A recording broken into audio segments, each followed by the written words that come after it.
bolehkah kita taklid kepada seseorang? Taklid apa sih Pak? Taklid itu artinya mengikuti seseorang. Yang menjadi pertanyaan besar adalah boleh nggak taklid? Hah? Boleh nggak Pak? Nah, tapi Hah? Kok pada diam? Taklid boleh nggak? Taklid nggak boleh. Semuanya sepakat taklid nggak boleh. Saya katakan taklid ada yang boleh, ada yang tidak. Para ulama membagi hukum taklid menjadi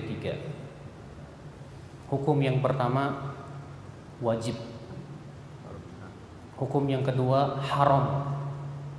Dan hukum yang ketiga mubah. Siapa yang wajib taklid? Kata para ulama, yang wajib taklid orang awam yang tidak punya kemampuan untuk memahami Al-Quran dan hadis, dan tidak punya kemampuan untuk istinbat dari Al-Quran dan hadis, dan tidak menguasai alat-alat untuk berijtihad. Kewajiban mereka ikut saja. Sebagaimana firman Allah, fas'alu ahla dzikri in kuntum la ta'lamun. Tanya kepada ahlinya jika kamu tidak tahu. Kewajiban Bapak ikut. Sekarang kalau saya serahkan ke Bapak, Pak maaf ada hadis ini tolong periksa sendiri. Saya apa enggak? Bapak bisa? Sementara Bapak tidak pernah belajar ilmu hadis, disuruh meriksa sendiri hadis ini sahih apa enggak. Oh menurut saya sih sahih Ustaz. Kenapa? Bagus isinya. Seperti itu ukurannya. Mau tidak mau Bapak harus apa? Taklid. Oh Ustaz ini disahihkan oleh Imam Tirmidzi. Nah itu namanya taklid kan. Menurut Imam Tirmidzi ini hadis sahih. Padahal kita tidak tahu sebab kesahihannya apa. Menurut Imam Fulan ini hadis dhaif. Kita pun tidak tahu apa sebab kedhaifannya. Itulah namanya taklid, Pak. Bapak terkadang dalam suatu permasalahan Bapak tidak tahu jawabannya apa. Datang ke Ustadz, Ustadz, saya ada permasalahan penting, saya minta jawabannya. Ya. Saya kemarin berbuat seperti ini, hukumnya apa? Haram apa halal? Kata ustadznya, boleh. Alhamdulillah. Selesai. Itu namanya taklid. Orang awam tidak diperkenankan untuk langsung istinbat dari Al-Quran dan hadis. Ambil Al-Quran, ambil hadis, ijtihad sendiri, fahami sendiri. Bagaimana dia berijtihad sementara ilmu alatnya tidak kuasai? Maka Imam Adz-Dzahabi berkata, fa kaifa yatiru walamma yurayyish? Bagaimana burung akan terbang sementara bulunya saja belum tumbuh? Bagaimana engkau akan naik ke atap sementara tidak ada tangganya?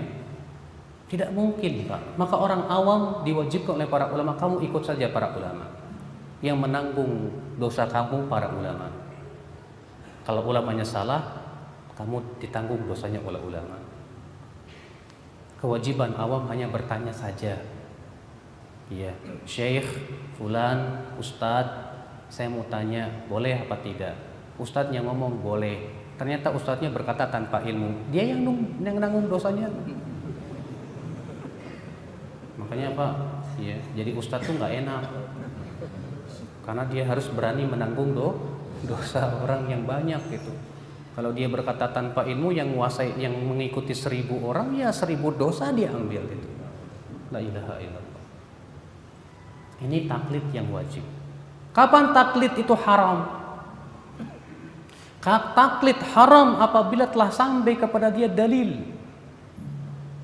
Bapak misalnya berpendapat dengan pendapat Ustadz Fulan, tapi ternyata sampai kepada Bapak dalil yang lebih kuat dan hujah yang lebih kuat daripada apa yang dipegang oleh Ustadz Bapak. Maka kewajiban Bapak adalah meninggalkan pendapat dia dan mengikuti dalil. Dan di saat itu kalau Bapak berkata enggak, saya lebih taklid sama dia, haram hukumnya.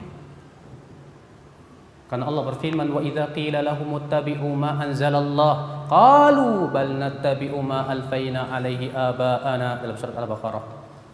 Apabila dikatakan kepada mereka ikuti apa yang Allah turunkan, mereka berkata kami lebih mengikuti apa yang kami temukan dari nenek moyang kami. Masalahnya telah sampai kepada mereka hujah, tapi ternyata mereka lebih mengikuti adat istiadat nenek moyang. Maka Allah mengatakan, awalau kana aba'uhum la ya'qiluna syai'an wa la yahtadun. Apakah walaupun nenek-nenek moyang kalian itu tidak berakal dan tidak mendapatkan hidayah, tetap kalian ikuti juga, kata Allah. Allah mengecam mereka-mereka yang sudah sampai kepadanya hujah tapi tetap taklid kepada siapa? Ya, ulamanya, dedengkotnya dan yang lainnya. Demikian pula kita. Orang awam, kewajiban kita tanya kepada ulama. Tapi kalau datang kepada kita hujah yang lebih kuat dan dalil yang jelas dan sharih yang bertabrakan dengan pendapat ulama tersebut, kita harus mengikuti yang lebih kuat dalil dan hujahnya. Bukan kemudian menggunakan jurus taklid, tidak bisa. Apalagi kalau sudah nyata-nyata pendapat yang kita ikuti itu jelas salah, maka kita wajib meninggalkan pendapat itu dan mengikuti pendapat yang berdasarkan hujah tersebut, Bapak sekalian.